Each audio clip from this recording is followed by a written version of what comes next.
चलो, तो पिछली क्लास में हमने डिस्कशन देखा फर्स्ट ऑर्डर डिके और first order growth. First order decay की equation dx by D T is equal to minus k x और t इक्वल टू 0 पे x की वैल्यू x नॉट, और first order growth dx by D T is equal to a minus B x. A और B positive constant है। तो समझिए, जो हम इंडक्टर में करंट के ग्रोथ की बात कर रहे थे या करंट के डिके की बात कर रहे थे या कैपेसिटर में चार्ज के ग्रोथ या डिके की बात करें, बस आपको क्या ध्यान रखना है, दो स्टैंडर्ड इक्वेशंस हैं, अगर उसका डेरिवेटिव सीधे उसके प्रोपोर्शनल है, ठीक है। t इक्वल टू 0 पे इनिशियल वैल्यू दी होगी और समझ में आ रहा है कि x की इनिशियल वैल्यू है, स्लोप नेगेटिव है, तो ये तो यहां दिख ही रहा है कि x नॉट से चालू कर रहा है। x नॉट रखने पे स्लोप नेगेटिव, x गिर गया तो स्लोप और कम हो गया, तो स्लोप भी कम होता जा रहा है, x भी कम होता जा रहा है। और इसको dx by x equal to minus k d t, log x is equal to minus के t, x is equal to e to the power minus के टी, तो x is equal to x not E to the power minus के T. और यहां से टॉ 1 bye के है और t हाफ टॉ लॉग 2। ये मतलब t हाफ क्या है, जब ये वो टाइम जब ये अपॉन 2 हो जाएगा और ये अंडरस्टूड है 1 अपॉन के बराबर है। तो ये पहला था।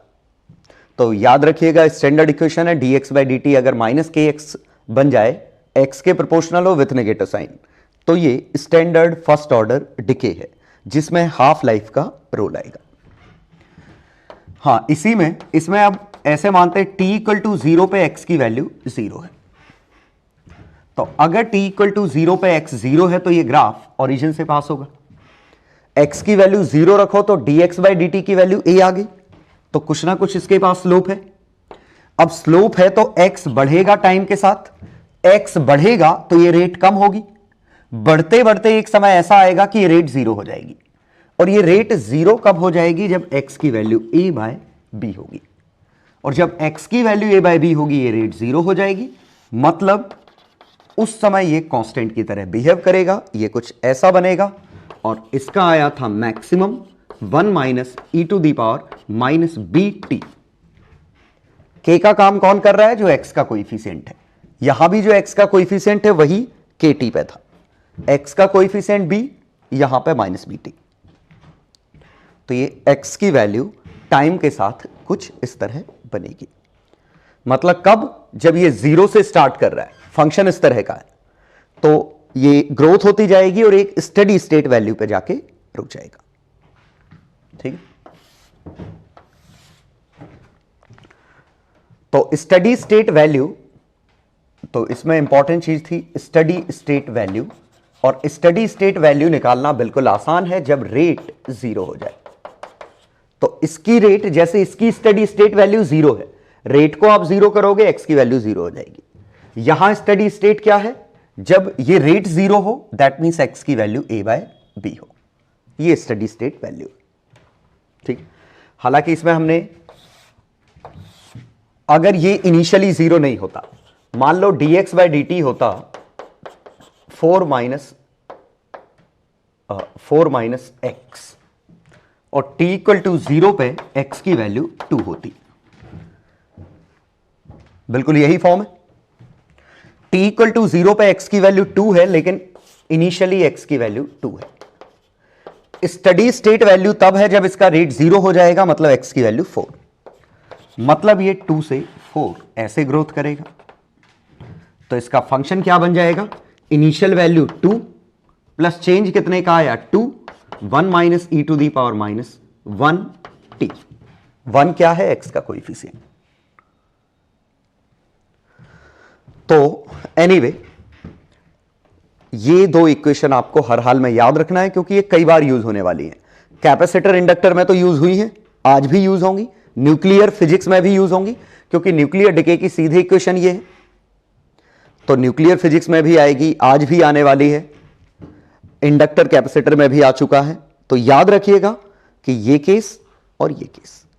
ठीक है, ये दोनों ही केस वो है जब ये स्टडी स्टेट आएगी, जब रेट 0 हो जाएगा फाइनली, तो उससे x की फाइनल वैल्यू मिल जाएगी, इस अभी की वैल्यू दी होगी। यहां भी सोच सकते हो, अभी की वैल्यू दे रखी है x0, फाइनल 0 है, x0 से 0 पे टच कर दो। अभी की वैल्यू 0 है, फाइनली a बाय b है, 0 से a बाय b पे टच कर दो। अभी की वैल्यू 2 है, फाइनली 4 है, 2 से 4 पे टच कर दो। मतलब कॉन्सेप्ट सभी में क्या है कि स्टडी स्टेट वैल्यू निकालिए। स्टडी स्टेट मतलब जब डेरिवेटिव 0 हो जाए और वो इस केस में इंफिनिटी पे होगा, और उससे आपको कर्व मिल जाएगा। ठीक है, हाफ लाइफ सिंपली क्या है, कितना चेंज आना था x0, उस टॉ में उसका आधा चेंज हो जाएगा। यहां हाफ लाइफ की मीनिंग है a बाय b इतना चेंज आना था, इसका हाफ पे जब हम पहुंच जाएंगे वो टॉ होगा। यहां चेंज 2 का आना था और टॉ में चेंज आएगा 2 की जगह 1 का, मतलब ये टॉ टाइम वो है जब ये हम 3 पे पहुंच जाएंगे।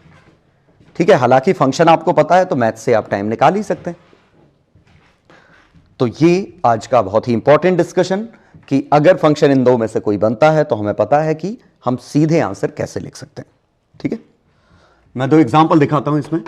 Example 1, a ball is falling from rest in viscous liquid.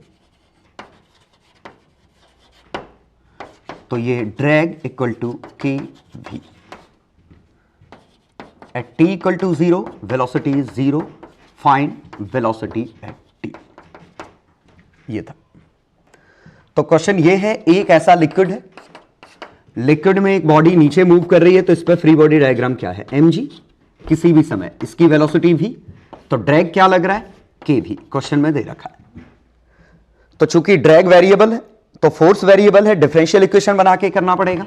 तो mg माइनस के v is equal to M a को dv बाई dt लिख लो, तो dv by dt is equal to m से m कटा g minus k by M we.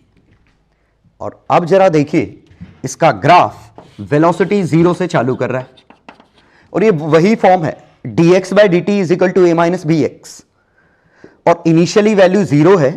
Steady state कब आएगी, जब ये चीज 0 हो जाएगी, और स्टडी स्टेट पे एक्सीलरेशन 0, ये चीज 0 करो तो ये दोनों बराबर कर दो।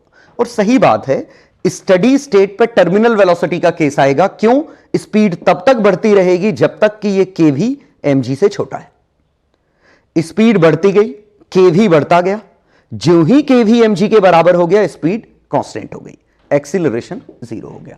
और ये कब आया, जब mg और k भी आपस में बराबर हैं, तो mg upon k, this is terminal speed. और ग्राफ बना ऐसा, तो फंक्शन आया v की वैल्यू 0 से चालू कर रहा है, तो मैक्सिमम वाला case 1 minus E to the power v का जो कोइफिशिएंट है वही हमारा t का कोइफिशिएंट बनेगा। ठीक है, तो टॉ आया m बाय k। टॉ हालांकि डायमेंशनली भी सोच सकते हो, velocity upon time, velocity upon time, तो टाइम की डायमेंशन m बाय k है, तो टॉ की वैल्यू आ गई m बाय k। तो कितनी देर में स्पीड अपने मैक्सिमम का आधा होगा, टॉ लॉग 2, या एक बार फंक्शन मिल गया तो जो भी पूछा जाए हम निकाल सकते हैं। तो देखिए ये इनडायरेक्टली फर्स्ट ऑर्डर डिके में कन्वर्ट हो गया, फर्स्ट ऑर्डर ग्रोथ में, सॉरी। एग्जाम्पल 2, मान लीजिए केमिस्ट्री में कोई रिएक्शन होती तो ये 0th ऑर्डर से फॉर्म हो रहा होता और ये फर्स्ट ऑर्डर से डिके हो रहा होता। ठीक है, इसका रेट कांस्टेंट K1, इसका rate constant K2।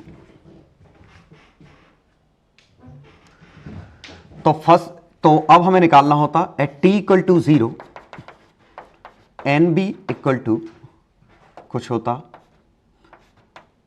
N0, find number of B at t। तो इसको लिखते तो dB बाई dt, B का कंसंट्रेशन K1 रेट से फॉर्म हो रहा है, तो इसका K1 constant minus K2B। 0th order से फॉर्म हो रहा है तो इसका रेट सीधे K1 है, लेकिन फर्स्ट ऑर्डर से डिके हो रहा है तो K2B, ये इसके रेट कांस्टेंट है। केमिस्ट्री में जानते होगे एक्सप्रेशन लिखना, तो ये फिर से वही बना dx by D T is equal to a minus B x type का, लेकिन शायद इनिशियली वैल्यू इसकी n नॉट दी है, steady state value k1 by k2 है। तो b का एक्सप्रेशन ऐसा बनेगा, और नंबर ऑफ b लिखते तो इनिशियल प्लस चेंज कितने का आया, k1 by k2 minus n not 1 minus E to the power minus k2t, ये आंसर आ जाता। ठीक है, केमिकल काइनेटिक्स ना पढ़ा हो तो ये आप एक्सप्रेशन शायद नहीं लिख पाएंगे, लेकिन बस ये समझिए कि ये एक्सप्रेशन अगर हमें पता है तो हम इसके बाद हम सीधे यहां पहुंच जाएंगे। ठीक है,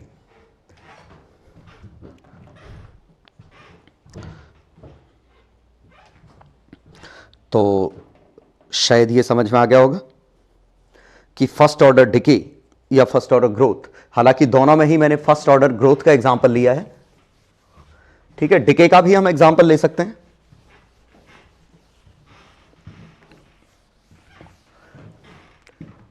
जैसे न्यूटन्स लॉ ऑफ कूलिंग है, rate of fall of temperature is directly proportional to temperature.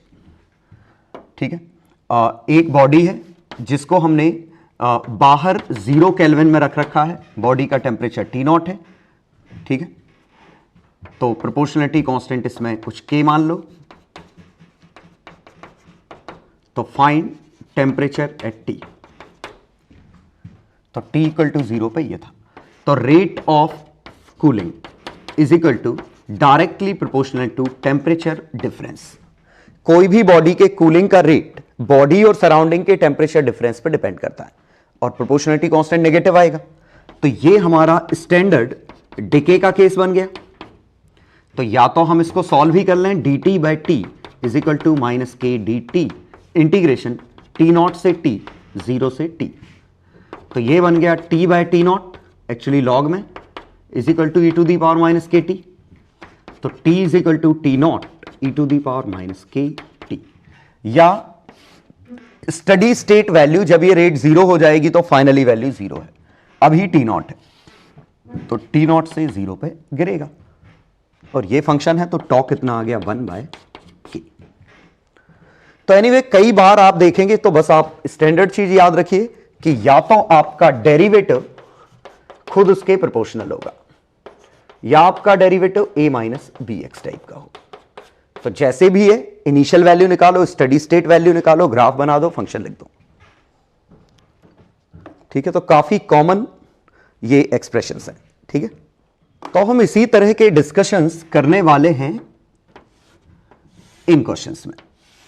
सभी क्वेश्चन में मैं बेसिक सेटअप सेम रखूंगा कि ये इस तरह का पाई शेप्ड वायर है, इस पे एक वायर ऐसा है, ये क्रॉस में मैग्नेटिक फील्ड है, यूनिफॉर्म एंड कांस्टेंट, ना तो टाइम के साथ बदल रही है ना स्पेस के साथ बदल रही है, और एक रॉड है। ठीक है, सहूलियत के लिए हम फिलहाल इसको ग्रेविटी फ्री स्पेस मान सकते हैं। ठीक है, रेजिस्टेंस इसका R। ठीक है, और चाहे तो इसका R और इसका रेजिस्टेंस भी दे देता हूं R2। Length L, magnetic field B। अब हम इस रॉड के लिए या तो इस रॉड पर फोर्स लगाएंगे, या इस रॉड को वेलोसिटी देंगे, या बैटरी लगाएंगे, या कैपेसिटर लगाएंगे, कुछ भी चेंज हम करेंगे, फिर हम इसकी मोशन प्रिडिक्ट करेंगे। तो हम बेसिक सेटअप यही रखने वाले हैं। तो पहला इसमें लेते हैं, मैंने इसको वेलोसिटी v नॉट दी at t equal to 0, velocity equal to v not. कोई एक्सटर्नल फोर्स नहीं है सिवाय मैग्नेटिक फोर्स के। अब पूछा होता find velocity at t, current at t etcetera. तो पहले तो हम सोचते हैं कॉमन सेंस से कि मोशन होगी कैसे। अगर हमने इसको वेलोसिटी v नॉट दे रखी है, चाहे तो ये r1 और r2 कंबाइन करके यहां r लिख सकते हैं सिंगल। तो यहां हमें क्या करना पड़ेगा, हमें दो इक्वेशन चाहिए। एक इक्वेशन होगी इस रॉड की न्यूटन्स लॉ ऑफ मोशन के लिए, इस पर फोर्सेस की स्टडी करेंगे। दूसरी होगी वो करंट इलेक्ट्रिसिटी का। तो हमें दो इक्वेशन चाहिए। तो पहले हम एनालाइज करते हैं इस पर फोर्सेस क्या क्या आते हैं। तो चूंकि इसके पास वेलोसिटी v नॉट है तो इस इंस्टेंट पे ये एक बैटरी है। तो मैं किसी भी इंस्टेंट की बात कर रहे हैं at time t। At time t मान लो वेलोसिटी है v, करंट है I। तो करंट कैसा आता? ऐसा। तो बैटरी कितनी बनती? BLV। किसी भी टाइम पे देखिए बैटरी VLV, ये करंट I। तो यहां से एक इक्वेशन हमें मिल गई, I की वैल्यू है BLV by R1 plus R2। ध्यान दें I भी वेरिएबल, V भी वेरिएबल। दूसरी इक्वेशन, अब हम इस रॉड का फ्री बॉडी डायग्राम बनाएं किसी भी टाइम पे। तो करंट I है, तो इस पे फोर्स लग रहा है पीछे, और कितना? BIL। एक्सीलरेशन इसका पीछे है लेकिन वेलोसिटी आगे है, तो acceleration F equal to minus M dV bye dt। Minus क्यों? क्योंकि रोक रहा है। F कितना है? BIL minus M dV bye dt।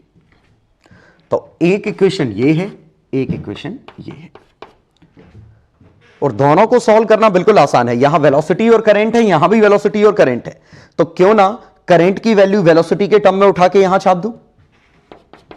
तो करंट की वैल्यू छापो, तो b square L square by M नीचे ले जाऊं, M R1 plus R2 into V is equal to dV bye dt negative का। और जरा समझिए, ये dV bye dt is proportional to minus V तो बन गया, और ये तो स्टैंडर्ड फॉर्म है जिसमें वेलोसिटी की value V not E to the power minus ये k यही आएगा b square L square by M R1 plus R2 t। ये वेलोसिटी का एक्सप्रेशन टाइम के साथ, और टॉ की वैल्यू, इसमें टॉ की value M R1 plus R2 by b square L square है। तो कब वेलोसिटी आधी हो जाएगी? तो सिंपली टॉ लॉग 2, और टॉ ये है। रिजल्ट याद नहीं रखना है, आपको एक्सप्रेशन निकालना सीखना है। उसके पहले यह समझिए कि हमें थोड़ी हिंट तो थी कि वेलोसिटी कम होगी, बिकॉज काइनेटिक एनर्जी कम होगी वही तो थर्मल एनर्जी में जाएगी, तो समय के साथ स्पीड कम होगी क्योंकि ड्रैग लग रहा है। और ध्यान दीजिएगा, स्पीड कम होगी तो बैटरी छोटी बनेगी, बैटरी छोटी बनेगी तो करंट छोटा आएगा, करंट छोटा आएगा तो ड्रैग छोटा आएगा। तो समय के साथ स्पीड भी कम हो रही है, ड्रैग भी कम हो रहा है, तो वैल्यू भी गिर रही है, उसका डेरिवेटिव भी गिर रहा है। ठीक है, तो ये तो समझ में आ रहा है कि वेलोसिटी गिर रही थी और उसका रेट भी गिरना था, ग्राफ ऐसा होगा, लेकिन एग्जैक्टली ऐसा होगा वो हमने एक्सप्रेशन से सीखा। ठीक है, तो एक बार हम वेलोसिटी निकाल लिए किसी भी टाइम पे, तो करंट निकाल लिए। करंट में क्या है? करंट किसी भी time BL by R1 plus R2 छाप दो,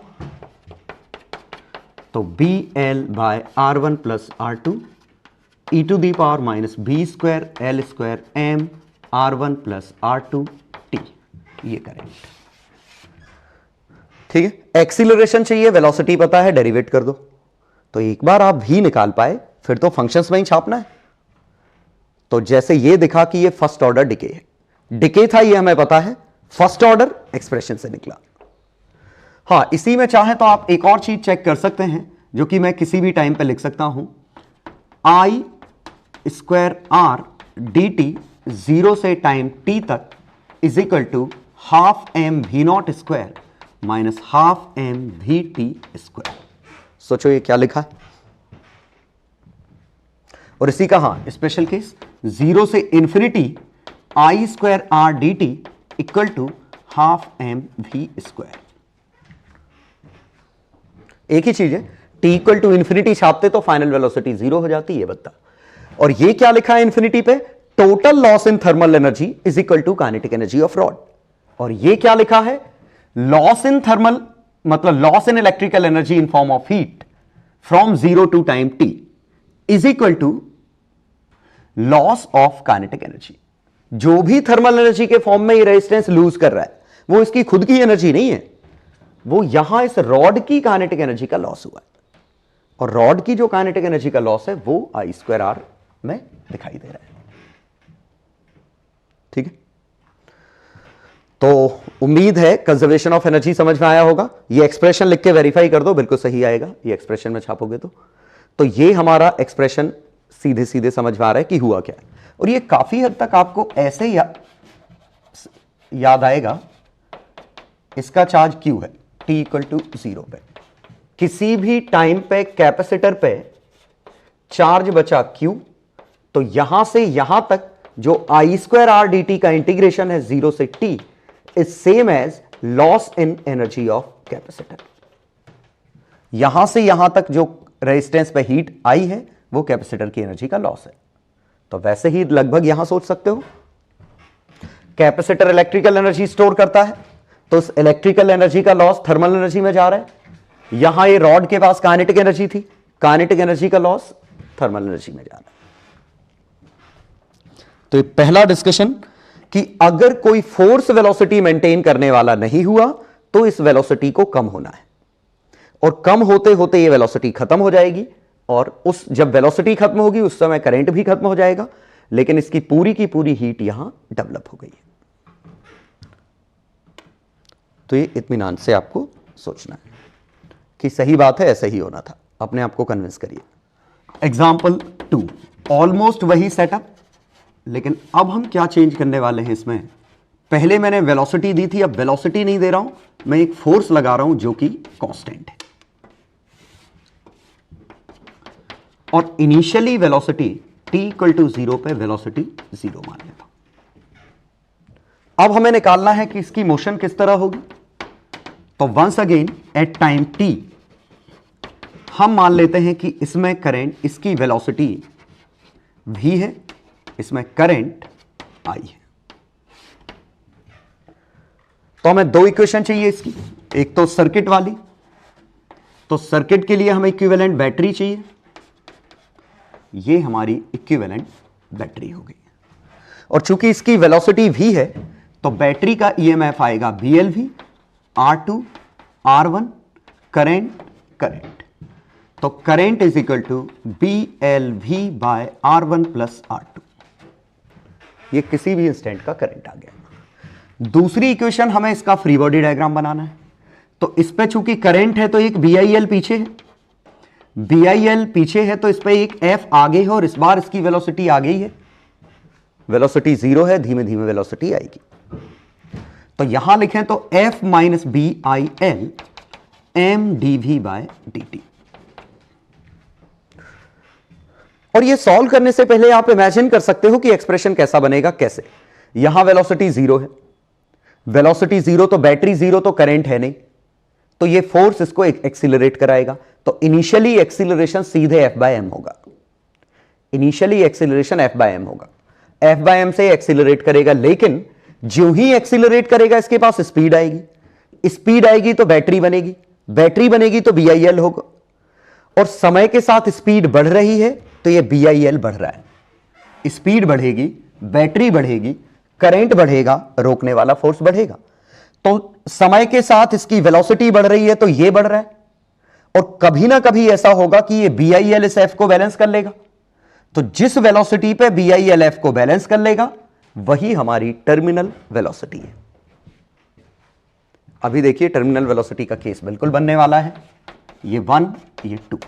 यहां से करंट की वैल्यू फिर उठा के छापो, F minus B²L² V by R1 plus R2 mdv by dt, और इसको सुधार के लिखें तो dv bye dt is equal to F by m minus B²L² by m R1 plus R2 into V। अब जरा कंपेयर करिए, dx by dt is equal to a minus bx ही तो लिखा है, x की जगह v है, और इसमें इनिशियली 0 से चालू कर रहा है। फाइनली जब ये दोनों आपस में बराबर होंगे टर्मिनल वेलोसिटी, तो finally v terminal F R1 plus R2 by B²L², इन दोनों को बराबर कर दिया तो v टर्मिनल की वैल्यू मिल गई। और वेलोसिटी किसी भी टाइम पे v टर्मिनल हमें मिल चुका है 1 minus e to the power minus kt, और k वाला टर्म क्या है, b square l square by m r1 plus r2 into t. ये वेलोसिटी किसी भी टाइम पे, और एक बार आपको वेलोसिटी मिल गई तो आपको करंट मिल जाएगा, डेरिवेटिव करोगे एक्सीलरेशन मिल जाएगा, सब कुछ आपको मिल जाएगा।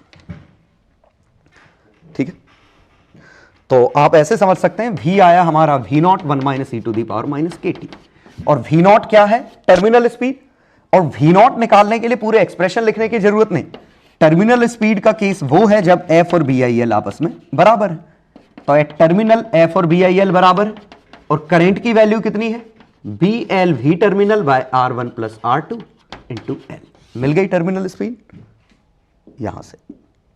मतलब हमने कॉन्सेप्ट क्या यूज किया, टर्मिनल स्पीड पे एक्सीलरेशन 0 होगा, तो f और BIL आपस में बराबर होंगे। I की वैल्यू छापी, v नॉट की वैल्यू मिल गई, क्योंकि फाइनली आपको करंट मिल चुका है, f अपॉन BL है। ठीक है,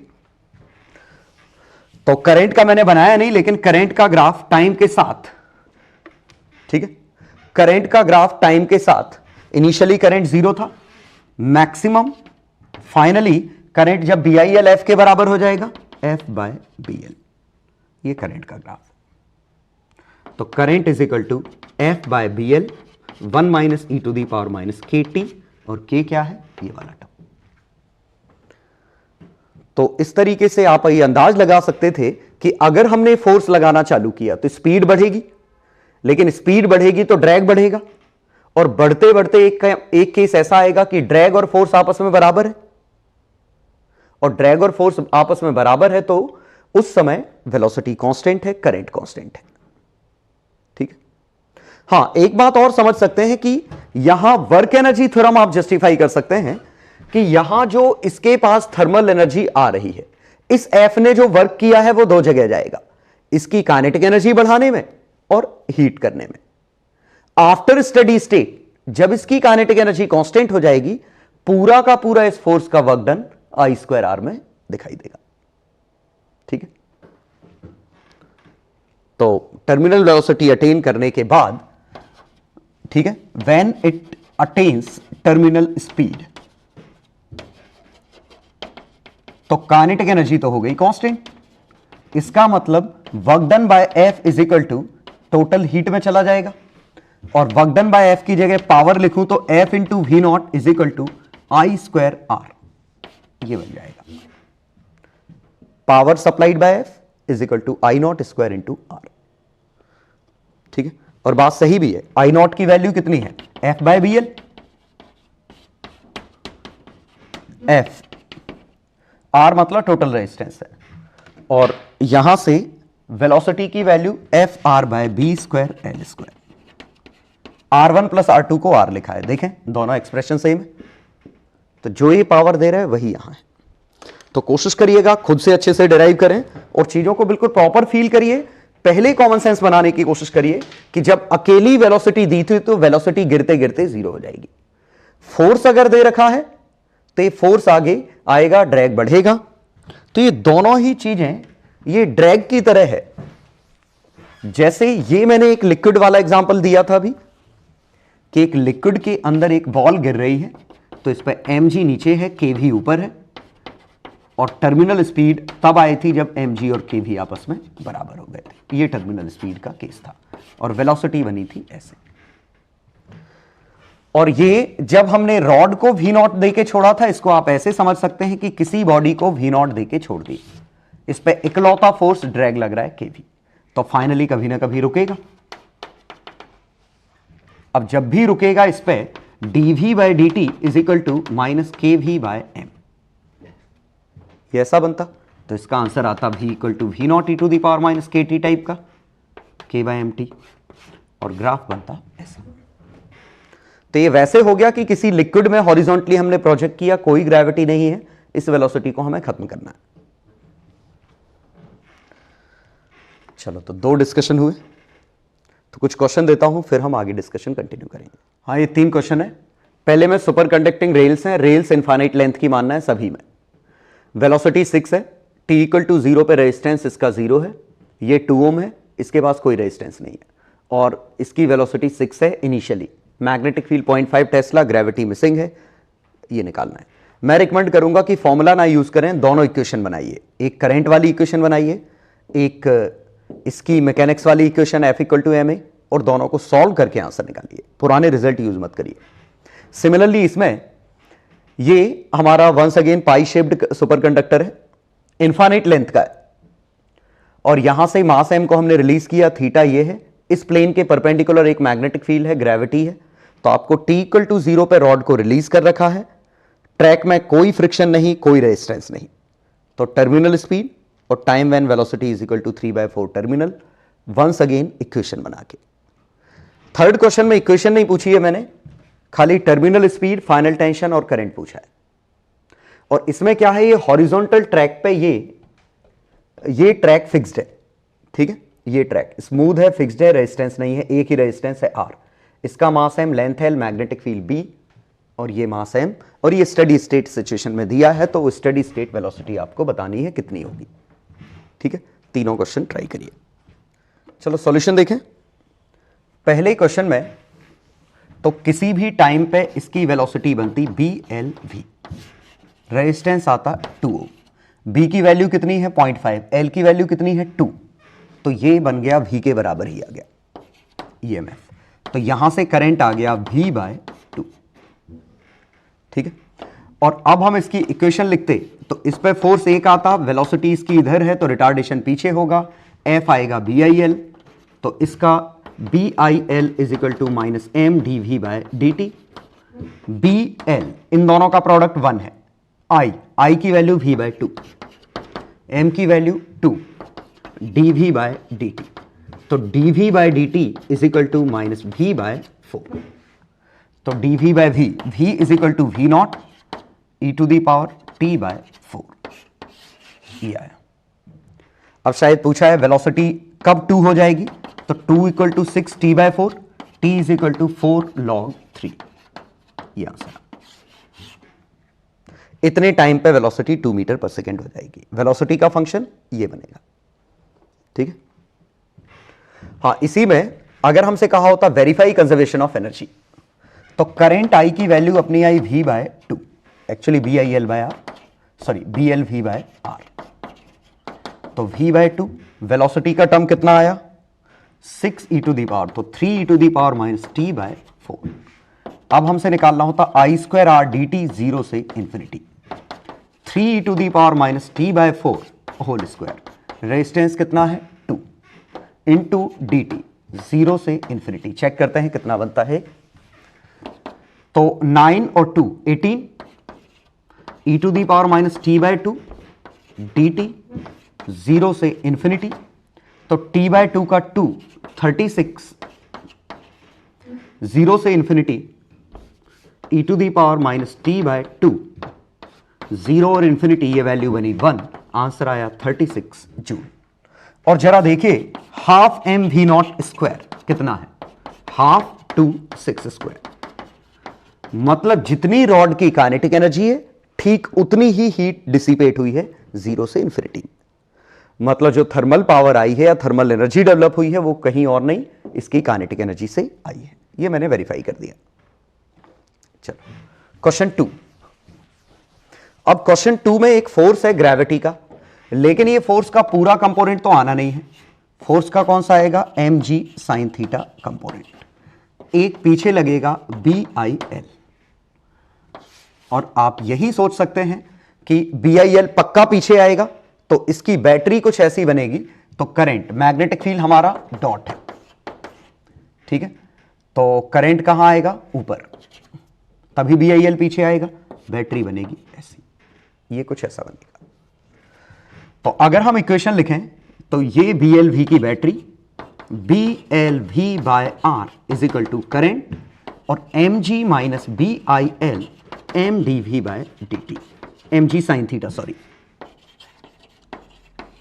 तो mg sine theta BIL, I की वैल्यू B² L² R into V mdV/dt, तो m से काट दो, ये बन गया वही स्टडी स्टेट कंडीशन है, जब ये दो आपस में बराबर हो जाएंगे तो steady state M G sine theta R by B square L square 1 minus E to the power minus B square L square M R T. ये टर्मिनल स्पीड आ गई, सॉरी वेलोसिटी आ गई, ये टर्मिनल स्पीड है, ये किसी भी समय का फंक्शन निकल आया। आप टर्मिनल स्पीड सीधे कह सकते थे कि ये दोनों जब आपस में बराबर होंगे टर्मिनल स्पीड होगी, करंट की वैल्यू ये उठा के छाप दो, टर्मिनल स्पीड मिल गई। स्टेडी स्टेट करंट चाहिए तो पहले का आंसर आ गया M G sine theta into R by B square L square. Finally current चाहिए तो finally M G sine theta और बी आई एल आपस में बराबर होंगे, तो M G sine theta by B L, ये दोनों आपस में बराबर कर दो। Time when velocity is equal to 3/4, तो velocity is equal to 3/4 of terminal, तो यहां 3/4 M G sine theta R by B square L square, और ये 3/4 है मतलब ये 1/4 है, मतलब t is equal to log 4 B square, sorry M R by B square L square log 4 base e, ये आंसर। Next question, question 2। इसमें हमें सॉल्व नहीं करना है, सिर्फ स्टडी स्टेट कंडीशन निकालनी है। अब स्टडी स्टेट में हम एक बात तो जानते हैं कि ये टेंशन T और इसका BIL आपस में कट गया होगा, तो T और BIL आपस में बराबर है। और अगर इसका एक्सीलरेशन 0 है तो गारंटीड इसका एक्सीलरेशन भी 0 है, A और 2A, तो इसका A/2 होता है, ये 0 तो ये भी 0, तो यहां से देख सकते हैं कि mg और 2t आपस में कट गए, तो mg इक्वल टू 2BLI, तो I की वैल्यू आ गई mg upon 2BL steady state में।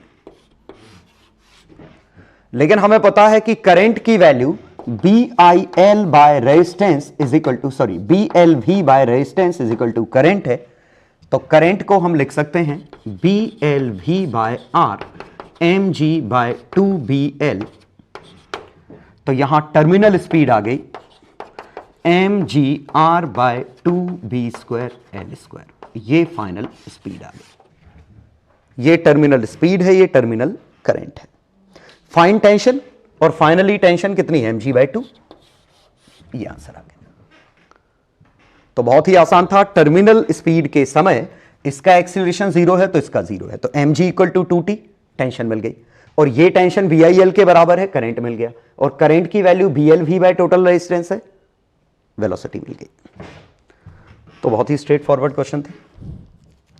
चलो अब आगे डिस्कशन पर जाते हैं। अब जरा देखिएगा कि अब मैं इसमें सेटअप में चेंज करता हूं, कुछ भी चेंज कर सकता था मैं, इसीलिए आप हर चेंज के लिए तैयार रहिए। मैंने एक बैटरी E ली, इसका रेजिस्टेंस R, लेंथ L, ये सुपर कंडक्टिंग है, magnetic field cross,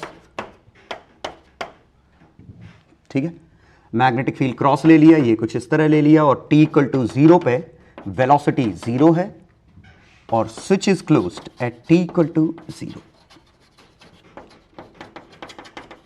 t equal to 0 पे जस्ट हमने स्विच क्लोज कर दिया, तो अब मोशन कैसी होगी, ये फिक्स्ड सुपर कंडक्टिंग है, ग्रेविटी का कोई रोल नहीं। तो पहले तो हम सॉल्व करने से पहले इमेजिन करेंगे कि आखिरकार इस दौरान होगा क्या, कि जो ही स्विच क्लोज करेंगे क्या होगा।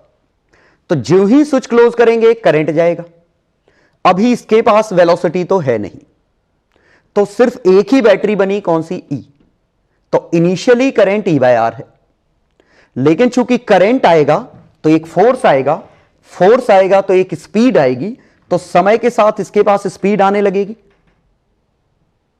और चूंकि इस पे स्पीड आएगी तो एक बैटरी बनेगा, और लेंज लॉ के हिसाब से ये बैटरी इसको रोकेगा। तो धीमे धीमे ये जो बैटरी बनेगा इसको रोकेगा, तो यहां पे जो करंट जा रहा है वो कम होने लगेगा, तो ये स्पीड बढ़ेगी लेकिन शायद कम रेट से, तो होते होते ये होगा कि कभी ना कभी इसकी बैटरी शायद इसको काट देगी। ठीक है, हो सकता है इस कंक्लूजन पे आप ना पहुंच पाए हो, पहले इस पे पहुंचिए कि इनिशियली करंट ये बैटरी डिसाइड करेगी, ऐसा आएगा, तो इस पे फोर्स आएगा BIL, तो इसके पास स्पीड आएगी, और अब जरा सोचिए, अगर इसके पास स्पीड आएगी तो ये खुद एक बैटरी की तरह बिहेव करेगा ऊपर। तो ये करंट ऐसे भेज रहा है और वो करंट ऐसे भेज रहा है, दोनों में लड़ाई हो रही है। इनिशियली ये जीत रहा है, लेकिन ये ताकतवर होता जाएगा क्योंकि वेलोसिटी बढ़ती जा रही है। तो ऐसी फील आ रही है कि कभी ना कभी शायद ये दोनों आपस में बराबर हो जाए। ठीक है, तो देखते हैं हम इसमें। तो ये BLV आया, ये BIL हमारा कौन सा है, फोर्स जो स्पीड बढ़ा रहा है, उसकी वजह से एक बैटरी पैदा हो रही है। तो अब हमें यह सॉल्व करना है कि एग्जैक्टली इसके सॉल्यूशन क्या होंगे। तो सॉल्यूशन समझने के लिए हम क्या करते हैं, किसी भी टाइम पे, वैसे मैं रिकमेंड करूंगा कि यही वीडियो पॉज करके खुद से एक बार करके देखो, नहीं हो फिर सॉल्यूशन देखो। यही वीडियो पॉज कर लो, पहले खुद से दो डिफरेंशियल बनाओ, सॉल्व करके देखो। दो डिफरेंशियल कौन सी, एक करंट का एक्सप्रेशन किसी भी टाइम पे और एक न्यूटन्स लॉ की इक्वेशन, एलिमिनेट कर दो, काम हो जाएगा। ठीक है, और आलसी हो तो यहां ध्यान दो। चलो, एट टी, किसी भी टाइम टी पे इक्वेशन क्या बनने वाली थी, तो हमने माना किसी भी टाइम पे इसकी वेलोसिटी है v। वेलोसिटी v है तो इस पे आएगा एक BLV नाम की बैटरी, ये बनेगी E, और इस पे आएगा करंट, और चूंकि करंट आएगा तो एक BIL पीछे आएगा। तो एक इक्वेशन EMF की, सॉरी करंट आगे है, करंट गलत बनाया मैंने, क्योंकि इनिशियली तो यही जीत रहा है, तभी तो वेलोसिटी आएगी। तो इस पर BIL आगे है क्योंकि इसकी स्पीड बढ़ रही है। चलो, तो एक equation I E minus BLV is equal to IR, net battery IR। दूसरी इक्वेशन इसकी डिफरेंशियल, तो BIL mdv बाय dt, ये दूसरी इक्वेशन। क्योंकि इसकी स्पीड बढ़ाने का काम यही एनर्जी कर रही है, और सही बात है, इसकी एनर्जी इस बैटरी का वर्क दो जगह जा रहा है, एक हीट में और एक काइनेटिक एनर्जी बढ़ाने में। और अब मैं I की वैल्यू यहां से उठा के छाप दूं तो BL, I की वैल्यू E minus BLV by R mdv by dt, m से डिवाइड कर दूं तो dv बाय dt, तो ये बना BLE by mR minus B square L square by mRV। फिर से dx by dt is equal to a minus bx। तो टर्मिनल स्पीड तब आएगी जब ये दो आपस में बराबर होंगे। तो इनको आपस में बराबर करो, तो v equal to terminal speed, जब v की वैल्यू दिस अपॉन दिस होगी, दिस अपॉन दिस, mr से mr कटा, एक bl से एक bl कटा, e by bl, 1 minus e to the power minus b square l square by mrt। ये वेलोसिटी आ गई। तो इसकी वेलोसिटी भी कुछ ऐसी ही बनी। टर्मिनल वेलोसिटी के बारे में सोच सकते हैं कि देखिएगा, अगर टर्मिनल स्पीड का केस बना है तो एक्सीलरेशन 0 होगा, तो F नेट 0 होगा, और इस पे इकलौता एक ही फोर्स था BIL, तो BIL की वैल्यू 0 होगी, मतलब करंट की वैल्यू 0 होगी। और करंट 0 तभी हो सकता है जब ये दो बैटरी आपस में कट गई हो। तो जब E की वैल्यू BLV से आपस में कट गई हो, और सही बात है, यही तो आंसर आया। तो यहां टर्मिनल स्पीड का केस क्या बना, तो वेलोसिटी टाइम के साथ ऐसी है, लेकिन करंट टाइम के साथ मैक्सिमम से चालू कर रहा है। और सही बात है, क्योंकि इनिशियली ये बैटरी नहीं थी, तो करंट E बाय R था जो कि मैक्सिमम था, लेकिन फाइनली ये बैटरी और ये बैटरी कट गई, करंट हो गया 0, और यहां वेलोसिटी E बाय BL। ठीक है, तो कोशिश करिए लॉजिकली समझने की, लेकिन अगर मैथमेटिकली एग्जैक्ट एक्सप्रेशन लिखने हैं तो आपको दो इक्वेशन चाहिए, ये दो। ठीक है, चलो अगला एग्जांपल देखते हैं। अब मैं एग्जांपल में क्या करता हूं, चार्ज्ड कैपेसिटर ले लेता हूं बैटरी की जगह।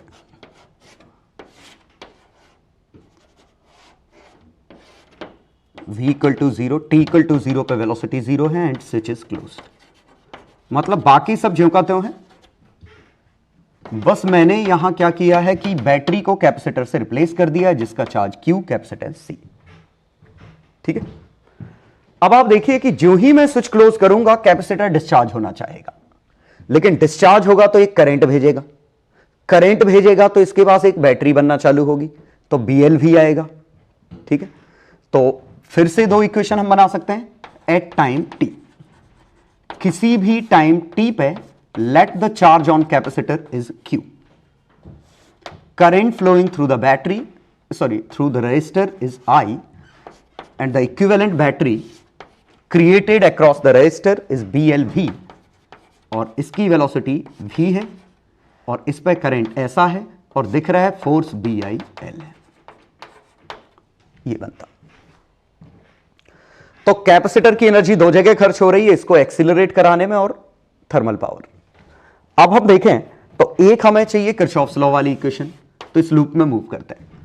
Q/C का इंक्रीमेंट, IR का डिक्रीमेंट, BLV का डिक्रीमेंट इक्वल टू 0। दूसरी इक्वेशन इसकी डिफरेंशियल, तो F इक्वल टू एम, तो BIL is equal to MdV/dt। सोचो, ये हमने दो इक्वेशन लिख ली। अब हमें इन दो इक्वेशन को सिंप्लीफाई करना है, तो मैं I की वैल्यू सीधे उठा के इसमें छाप दूं तो भी शायद मेरा काम काम नहीं होगा, क्योंकि यहां Q भी एक अननोन है। तो डायरेक्ट I की वैल्यू छापने से काम नहीं हो रहा है, ठीक है। लेकिन अगर मैं इसको डिफरेंशिएट कर दूं,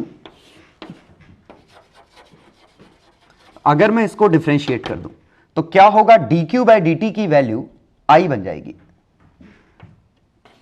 और बेहतर है मैं कहूं -I। सोचो, चार्ज का लॉस ही करंट है, तो dQ/dt का नेगेटिव करंट है, तो डिफरेंशिएट कर दूं तो -I/C minus dI/dtR minus BL dV/dt equal to 0। और dV/dt की वैल्यू यहां से उठा के छाप सकते हैं,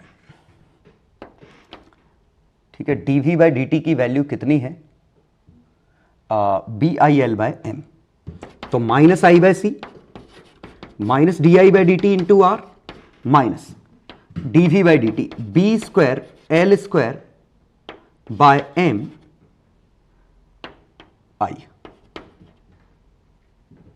इक्वल टू 0। I और I कंबाइन कर दूं तो यहां बना dI/dt, I और I कंबाइन करूं तो B²L² M plus 1/C, R से डिवाइड कर दूं इनटू I नेगेटिव के साथ।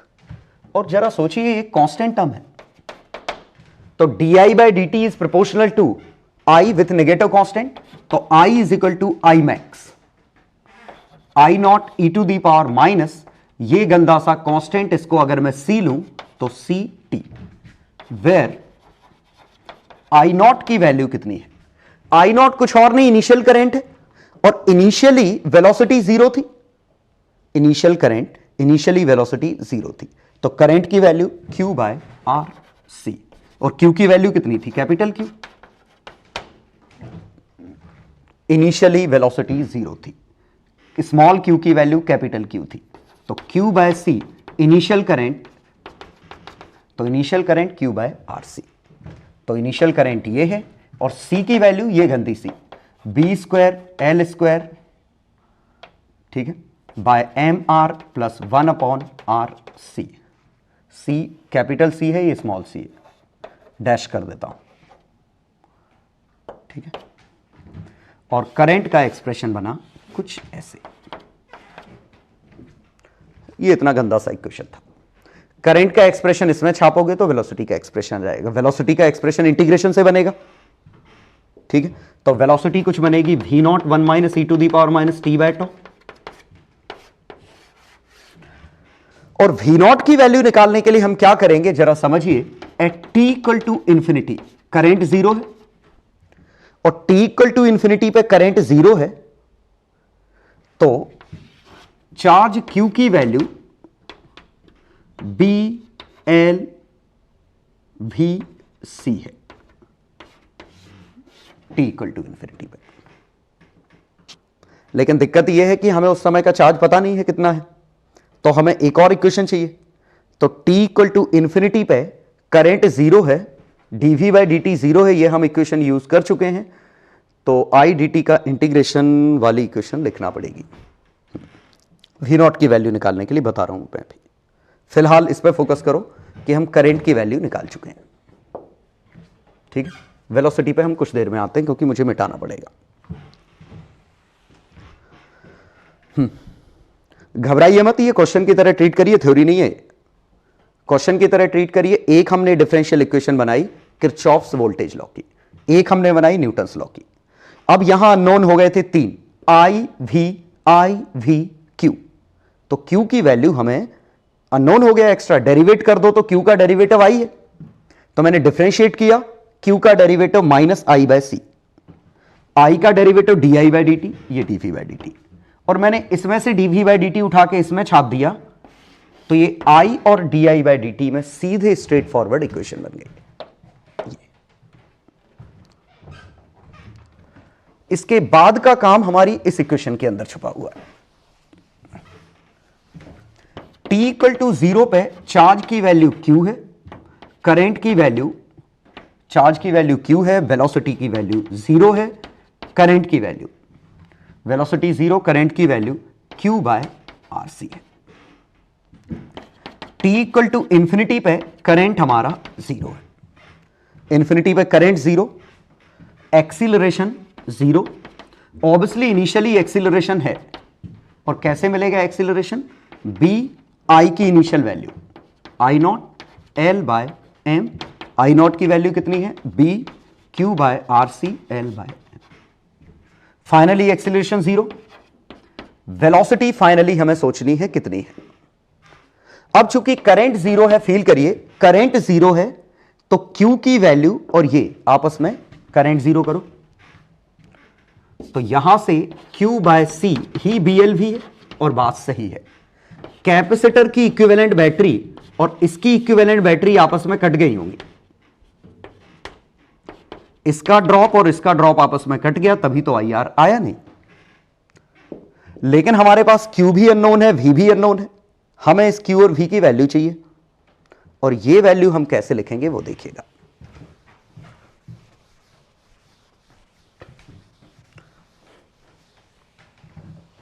क्योंकि हमने ये इक्वेशन यूज की, नीचे वाली इक्वेशन अभी भी बची है, तो यहां से लिखते हैं BL by M I d t का integration is equal to dV का इंटीग्रेशन।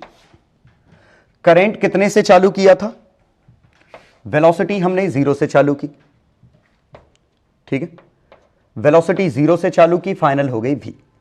आई डी टी का इंटीग्रेशन कुछ और नहीं, dq लिखा है, आई डी टी का इंटीग्रेशन माइनस dq है, और dq की वैल्यू इनिशियली q थी, फाइनली q है, जीरो से v नॉट dv। तो मैंने इसमें क्या किया, ध्यान दीजिए, BL m नीचे ले गया, आई डी टी अलग किया, इज इक्वल टू dv अलग किया। आई डी टी को, चूंकि I की value minus D Q by D T थी, तो आई डी टी को माइनस डी क्यू छाप दिया, ये बन गया। Q की लिमिट्स ये हैं, तो BL बाय M लिमिट, तो Q minus Q is equal to V naught minus zero, ये आ गया। और Q की वैल्यू BL VC थी, BL CV, और कितना फाइनली वेलोसिटी v नॉट, तो ये v नॉट की वैल्यू निकल आई। तो v नॉट उधर ले जाओ, तो m बाय बी एल, तो q minus B square L square C by M V not is equal to M V not by B L, V not.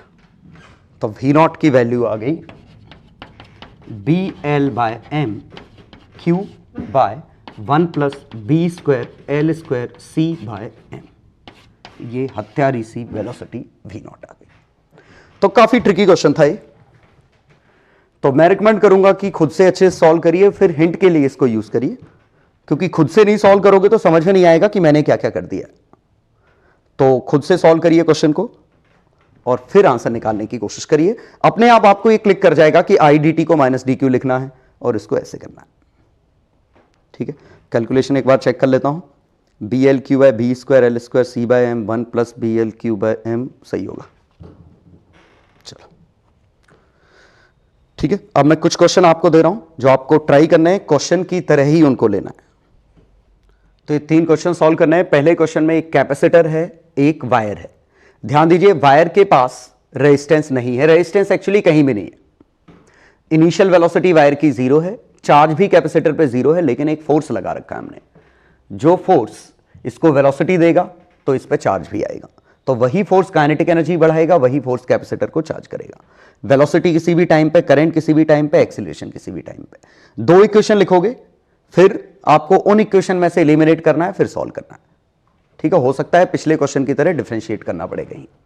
Question number 2, फिर से ये ट्रिकी क्वेश्चन है। एक इंडक्टर है, एक wire है जो कि न्यूट्रल है, उसके पास वेलोसिटी v नॉट है, ये इंडक्टर L है। पहले पूछा है मैंने सिंपली डिफरेंशियल इक्वेशन क्या बनेगी, तो 2 इक्वेशन लिखना, उसमें एलिमिनेट कर देना और सॉल्व कर लेना, और सिंपली मोशन प्रिडिक्ट करना है। आपको चीजें सॉल्व करने को नहीं पूछा है, सिर्फ बताना है कि मोशन कैसी होगी। तो डिफरेंशियल इक्वेशन जो 2 बनाओगे, उन इक्वेशन में से एलिमिनेट करके अकेले v की एक डिफरेंशियल बनेगी, अकेले एक i की बनेगी, शायद सेकंड ऑर्डर बनेगी। क्वेश्चन नंबर 3 में एक लूप है जिसकी लेंथ L विथ L, दोनों ब्रेथ और लेंथ L है। लूप का रेजिस्टेंस R है। जब ये मैग्नेटिक फील्ड में इंटर कर रहा है, उसकी वेलोसिटी v नॉट है। ठीक है, तो आपको velocity at time t, current eight time t, और ये मानना है कि फाइंड, छोड़ो ऐसे लिख देता हूं, फाइंड, इसके लिए वो ट्रिकी हो जाएगा, वेलोसिटी वो ही रहने दो, करंट एट t। ठीक है, और t एज्यूम, ये एज्यूम करना है कि रिंग, जो रिंग है वो इंटर पूरे में नहीं करी है। क्यों? क्योंकि एक बार इसके अंदर इंटर कर गई, वेलोसिटी कांस्टेंट हो जाएगी, तो उस टाइम के पहले का आंसर निकालना है। ठीक है, तो टाइम, उस टाइम के पहले का आंसर निकालना है आपको, मतलब एज्यूम करना है जिस टाइम पे पूछा है उस टाइम में लूप अभी पूरी तरह से इंटर नहीं की है, उस टाइम के लिए निकालना है। ठीक है, क्योंकि एक बार लूप पूरी इंटर कर गई, वेलोसिटी और करंट 0 हो जाएगा, वेलोसिटी कांस्टेंट हो जाएगा, उसके पहले का आंसर पूछ रहे हैं। तो वंस अगेन डिफरेंशियल इक्वेशन बनाओगे, सॉल्व करोगे, आंसर आएगा। तो टेक योर टाइम, कोई जल्दी नहीं, आराम से डिफरेंशियल इक्वेशन बना के हिट एंड ट्रायल मारो, फिर सॉल्व करो। चलो तो पहला क्वेश्चन देखते हैं। तो पहले क्वेश्चन में ये इस तरह वेलोसिटी आएगी, BL V ऊपर बनेगा, करंट ऐसे जाएगा, ऐसे चार्ज इधर डिपॉजिट होगा, ये कुछ ऐसे बनेगा। ठीक है, करंट ऐसे आएगा तो BIL पीछे लगेगा, फोर्स F आगे लगेगा। इस पूरी लूप में अगर हम घूमें तो इस लूप में Q/C का डिक्रीमेंट यहां से गया, प्लस BL V का इंक्रीमेंट इक्वल टू 0, रेजिस्टेंस है नहीं, और एक इसकी equation F minus BIL mdv/dt, दूसरी इक्वेशन। अब इस इक्वेशन में अननोन देखें, Q I V, 3 अननोन है, लेकिन हम जानते हैं dq/dt ही I है, तो इसको डिफरेंशिएट करोगे तो काम बन जाएगा, क्योंकि I में कन्वर्ट हो जाएगा। तो इसको डिफरेंशिएट करो, तो I/C differentiate plus BL dv/dt equal to 0। और बड़ी अच्छी बात है, I/C की वैल्यू, I की वैल्यू इसमें उठा के छाप दूं तो ये बना F माइनस I की वैल्यू B² L² I की वैल्यू C dv/dt। ठीक है, B² L² C dv/dt m dv/dt। और ये बहुत ही इंटरेस्टिंग बन गया कि dv/dt की वैल्यू निकल के आ गई constant F/m plus B² L² C। और ये जरा देखिए, कांस्टेंट निकली, मतलब dv/dt ही तो एक्सीलरेशन है, और एक्सीलरेशन अगर कांस्टेंट मिला इस चीज का, मतलब वेलोसिटी लीनियरली बदल रही है। तो कुछ समस्या ही खत्म हो गई। Velocity equal to AT F by m plus B square L square C t, ये वेलोसिटी आ गई। चार्ज की वैल्यू, Q की वैल्यू BLC V और V की value F upon m plus B square L square C t. तो acceleration constant, velocity and current linear, velocity and charge linear. Obviously current भी constant है, क्योंकि dv by dt acceleration constant है तो current constant है, और current की value कितनी है BLC dv बाई dt, और dv बाई dt हमारा कांस्टेंट निकला। ये तो एक्सीलरेशन कांस्टेंट निकला, बाकी काम हमारा सीधे सीधे हो गया। और वो पहले से हमें समझ में नहीं आ रहा था एक्सीलरेशन कांस्टेंट निकला, ये मैथमेटिकली निकला कि मैथ्स की दो इक्वेशन लिखी, एलिमिनेट किया, छापा, dv बाई dt कांस्टेंट निकला, एक्सीलरेशन कांस्टेंट तो वेलोसिटी सीधे AT, और चार्ज हमने इस इक्वेशन से उठा के छाप दिया, v की वैल्यू छाप के। तो ये आंसर, तो ये चार्ज है, ये वेलोसिटी, ये आंसर से। क्वेश्चन 2 मोर और लेस 1 की तरह है, तो हमें इसमें किसी भी समय पे हम करंट बनाते, तो करंट ये है, इसकी बैटरी उस समय BL भी है, करंट ये है, इसकी battery minus LDI by dt है।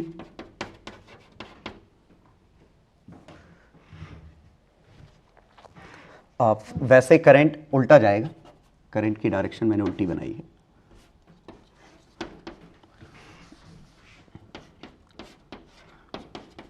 ये माइनस LDI बाई dt, ये इसके पास रेजिस्टेंस, मुझे बताना चाहिए था रेजिस्टेंस है कि नहीं, तो नहीं दिया तो हमने रेजिस्टेंस मान लिया 0। ठीक है, एटलीस्ट इक्वेशन अच्छी बनेगी। तो अब हमें दो इक्वेशन चाहिए, तो एक हम इस लूप में मूव करते हैं।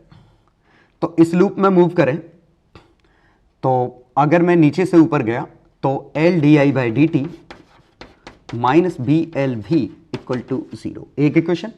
दूसरी इस पे I ये है तो फोर्स आएगा पीछे, तो फोर्स है BIL minus MdV by dt। तो किसी भी समय पे हमने इसकी वेलोसिटी v मानी, तभी BLV बैटरी ली, करंट I माना, फोर्स आया BIL, एक इक्वेशन ये, एक इक्वेशन ये, BIL। अब यहां DI बाई dt है, यहां ऐसा है, तो क्यों ना इसको डिफरेंशिएट कर दूं, so that BDI by dt into L minus M d2v by dt square, ये बन जाए। और 1 और 3 में di बाई dt की वैल्यू निकाल के इक्वेट कर दो, या di बाई dt यहां से छाप दो, तो b di बाई dt की वैल्यू, तो b square L square by L v minus M d2v by dt square. और इसी को थोड़ा और सुधार लो, तो d2v by dt square is equal to minus b square L square by M L v। और जरा सोचिए, ये SHM की इक्वेशन, तो v is equal to v naught sine omega t plus 5 type का फंक्शन बनेगा, ऐसा बनेगा। ठीक है, SHM में हम डिटेल में पढ़ेंगे इनको सॉल्व कैसे करते हैं, बस ये समझिए कि double derivative is proportional to this, तो f equal to minus kx type का है, और ये SHM की इक्वेशन है, वेलोसिटी साइनसोइडल फंक्शन बनेगी। ये वेलोसिटी की डिफरेंशियल है। अब करंट की डिफरेंशियल चाहिए, तो करंट की डिफरेंशियल मैं यहीं से निकाल लूं कि dv बाई dt, या इसी में क्या है कि इसको डिफरेंशिएट कर दें, L d2i by dt square is equal to BL dv by dt, और dv बाई dt यहां से छाप दूं dv बाई dt, तो BLI by M, BLI by M into BL, L d2i by dt square, तो d2i by dt square is equal to b square L square by M L I negative. ये current की differential equation, ये velocity की differential equation. और अगर आपको याद हो तो d2x by dt square is equal to minus omega square x. SHM की ऐसी इक्वेशन बनती थी तो एंगुलर फ्रीक्वेंसी ये आती थी, तो यहां एंगुलर फ्रीक्वेंसी ये आई, तो time period 2 pi by omega B square L square by M L, ये पीरियोडिक मोशन होगी। हो सकता है ना क्लिक किया हो, तो ये ओमेगा एंगुलर फ्रीक्वेंसी, इससे 2 pi by omega time period है। सिंपल हार्मोनिक मोशन में हम सीख जाएंगे। दरअसल शायद हम अगली ही क्लास में ये डिस्कस करने वाले हैं कि ये इस तरह की इक्वेशन कैसे सॉल्व होंगी। Double derivative is proportional to -x, ठीक है। तो आपको डिफरेंशियल तक लिखना था, इसका सॉल्यूशन भले समझ में ना आए। तो ये पीरियोडिक मोशन होगी विद टाइम पीरियड दिस, ये सेकंड का आंसर है। थर्ड क्वेश्चन में किसी भी समय हम डिफरेंशियल बनाएंगे तो किसी भी समय पे ये इधर आया होगा, इसकी वेलोसिटी भी आई होगी। तो एक बैटरी बनेगी ऐसी, तो एक करंट आएगा, तो एक फोर्स आएगा, एक फोर्स mg लगेगा, एक BIL लगेगा। तो इस पे करंट की वैल्यू आएगी BLV बाय लूप का resistance differential mg minus BIL mdv by dt, और करंट की वैल्यू उठा के छाप दो b square L square v by M R by R mdv by dt। तो dv bye dt is equal to g minus B square L square M R V. तो ये तो टर्मिनल स्पीड आ गई v terminal M G R by B square L square, ये terminal है। अभी velocity v naught है, terminal speed है M G R by B square L square. तो ये ग्राफ बनेगा कुछ ऐसा। तो इक्वेशन बनेगी, इनिशियल कितनी है v नॉट, चेंज कितने का आया M G R by B square L square minus v not, 1 minus E to the power minus के t B square L square by M R t. Initial plus change 1 minus E to the power minus के T, और k क्या है, v का जो coefficient था वही के टी है। This is the velocity as a function of time. Current as a function of time, तो ये तो महासड़ा है BL V बाय R है, और v का फंक्शन वहां से उठा के छाप दो। ठीक है, तो लेक्चर छोटा सा था और प्योरली मैथमेटिकल था, लेकिन डीसीटी छोटी सी नहीं है, डीसीटी में टाइम लगेगा। तो डीसीटी आराम से इलस्ट्रेशन करिए और फिर आराम से पूरी डीसीटी सॉल्व करिए, रिजल्ट यूज मत करिए। तो कोशिश करिए हर क्वेश्चन को प्रॉपर सॉल्व करें, टेक योर टाइम, ठीक है। डीसीटी करने में मजा आएगा आपको। तो मिलते हैं अपन अगली क्लास में, जब हम साइनसोइडल मोशन के बारे में बात करेंगे। आज हमने डिके और ग्रोथ जो एक्सपोनेंशियल फंक्शन थे उनकी बात की। कल हम और भी इंपॉर्टेंट चीज बात करेंगे, साइनसोइडल फंक्शन, उनकी मैथमेटिक्स देखेंगे, फिर हम उसका फिजिक्स में एप्लीकेशन देखेंगे, ठीक है। तो मिलते हैं अगली क्लास में।